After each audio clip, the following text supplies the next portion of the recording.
Alkynes में क्या होता है, ट्रिपल बॉन्ड होता है। अभी तक हम क्या डिस्कस कर चुके हैं, एक तो सबसे पहले एल्केन्स। एल्केन्स का तुम्हारा सबसे पहला मेंबर होता है CH4, अगला होता है C2H6, फिर उसके बाद C3H8, उसके बाद C4H10। तो तुम्हें समझ नहीं चाहिए बात कि यहाँ पे जनरल फॉर्मूला क्या बन रहा है, CnH2n+2। अगला हमारा होता है एल्कीन्स।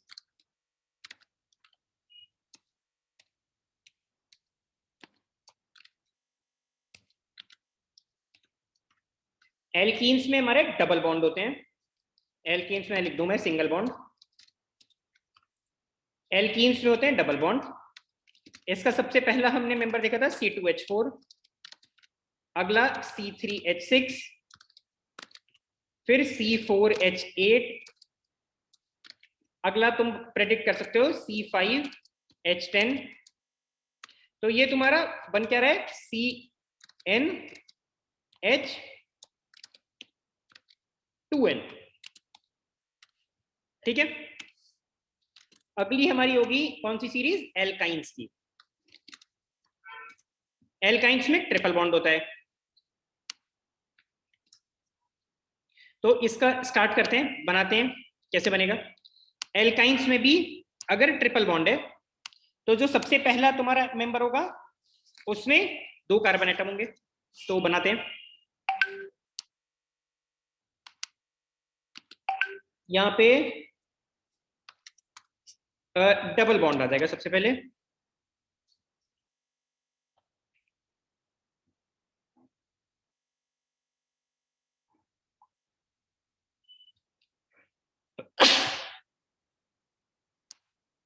तो ये सबसे पहला मेंबर है, सॉरी मैंने गलती कर दी, डबल बॉन्ड नहीं ट्रिपल बॉन्ड होगा ना।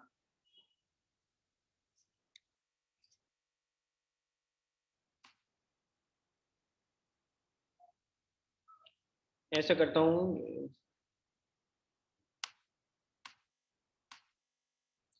एक ये बॉन्ड, फिर ये डबल और ये ट्रिपल। तो ये ट्रिपल बॉन्ड आ गया इनके बीच में। अब ये देखो ट्रिपल बॉन्ड है, मैं इनके नीचे एटम का नंबर भी डाल देता हूं। ये हमारा एटम नंबर 1 है और ये एटम नंबर 2 है। ठीक है, एटम नंबर 1 की अगर मैं बात करूं तो इसके पास पहले खुद के 4 इलेक्ट्रॉन थे। ठीक है ना, कार्बन एटम के पास बाहर वाली शेल में 4 इलेक्ट्रॉन्स रहते हैं, इसमें 3 इलेक्ट्रॉन शेयर हो रहे हैं एटम नंबर 2 के साथ। तो टोटल कितने इलेक्ट्रॉन हो गए, 7 इलेक्ट्रॉन्स। ठीक है, अब इसको तुम्हें समझ आना चाहिए कि एक हाइड्रोजन एटम की जरूरत है, तभी तो टोटल 8 हो पाएंगे इसके। तो क्या होगा, यहाँ पे एक सिंगल हाइड्रोजन ये ढूंढ के लाएगा और ये इसके साथ फिर बॉन्ड बना लेगा। ठीक है, उसी तरह से एटम नंबर 2 देख लो, एकदम सेम ही उसका भी है। 4 इलेक्ट्रॉन उसके खुद के थे एटम नंबर 2 में, प्लस ट्रिपल बॉन्ड है तो 3 इलेक्ट्रॉन और आ गए उसके। तो टोटल कितने हो गए, 7 इलेक्ट्रॉन्स। अगर 7 इलेक्ट्रॉन है तो इसको एक और हाइड्रोजन एटम की जरूरत है। तो ये फिर से वही तुम्हारा सिंगल बॉन्ड हो जाएगा।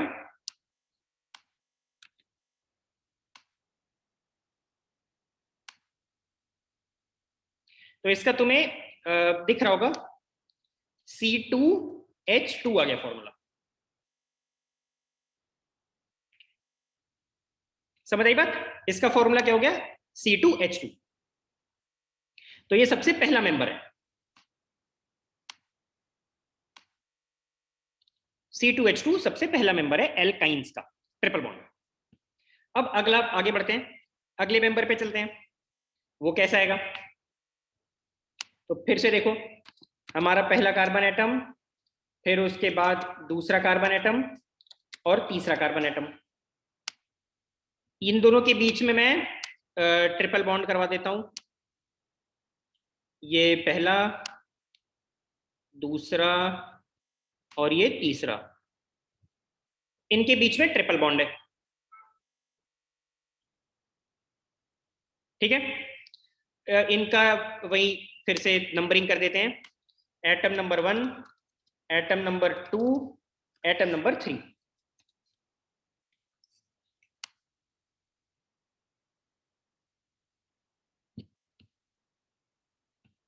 तो अब देखो यहाँ पे 3 कार्बन एटम आ गए। तो अब यहाँ पे क्या होगा कि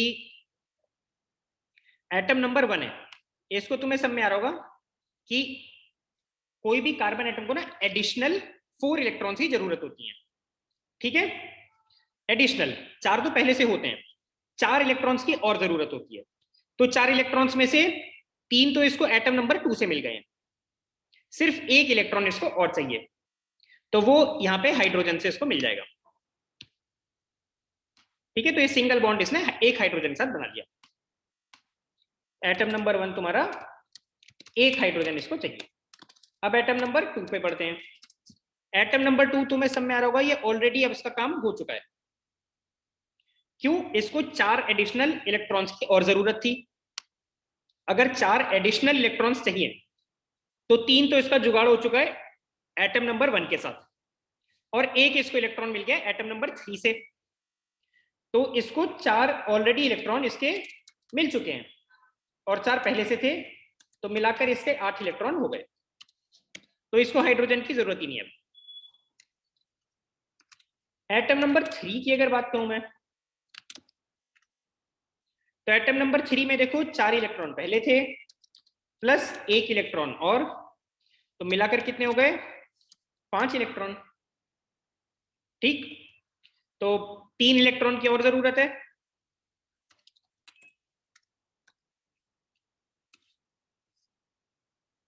तो ये 3 हाइड्रोजन ढूंढ के ले आएगा। तो 3 हाइड्रोजन बना देते हैं, 1 2 3। यहां पे HH लिख देते हैं।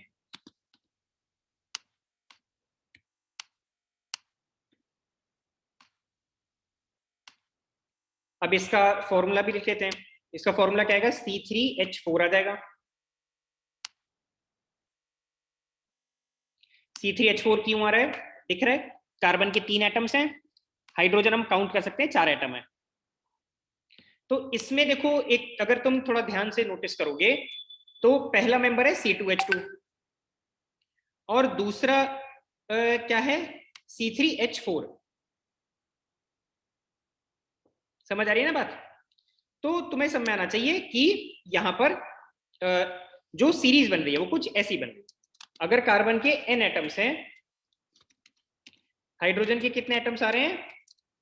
2n-2। ठीक है ना? अगर सबसे पहला था जो C2H2, इसमें कार्बन के 2 एटम थे और हाइड्रोजन के भी 2 हैं। वो कैसे आ रहे हैं? कार्बन के 2 एटम है, 2 × 2 4 -2 2, तो उससे हाइड्रोजन आ गया। ठीक है ना? n = 2 है अगर, तो 2n-2 कितना आता है तुम्हारा? 2। तो इससे देखो, अगर कार्बन के 2 एटम्स हैं, हाइड्रोजन के 2n-2, तो वो 2 आ गए। अगला मैं वेरीफाई करता हूं C3H4 के लिए। यहां पे कार्बन कितने एटम्स है? n = 3।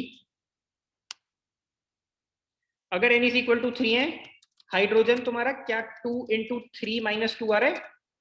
तो बिल्कुल आ रहा है, 6 - 2 हो रहा है ना, और 6 - 2 कितना हो जाता है? 4। तो इसको सेटिस्फाई कर रहा है रूल को।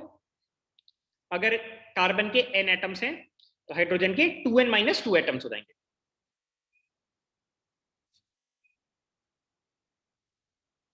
ठीक है, तो ये एल्काइंस का सेकेंड मेंबर हमने देख लिया।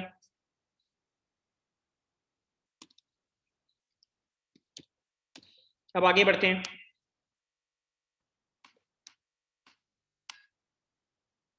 अब हम थर्ड मेंबर पे बढ़ते हैं। थर्ड मेंबर कैसा आएगा? 3 कार्बन बना लो,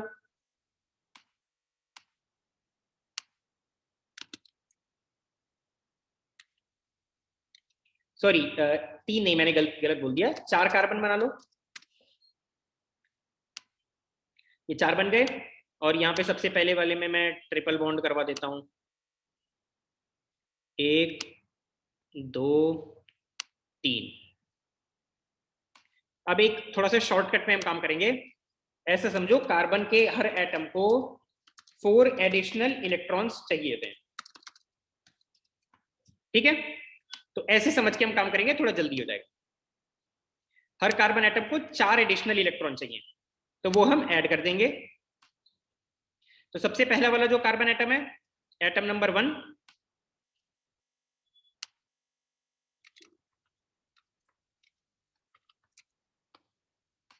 एटम नंबर 1 की अगर मैं बात करूं, इसके पास ऑलरेडी अब 3 नए इलेक्ट्रॉन आ गए, तो 1 इलेक्ट्रॉन की जरूरत है। तो यहां पे 1 हाइड्रोजन वो ढूंढ के ले आएगा।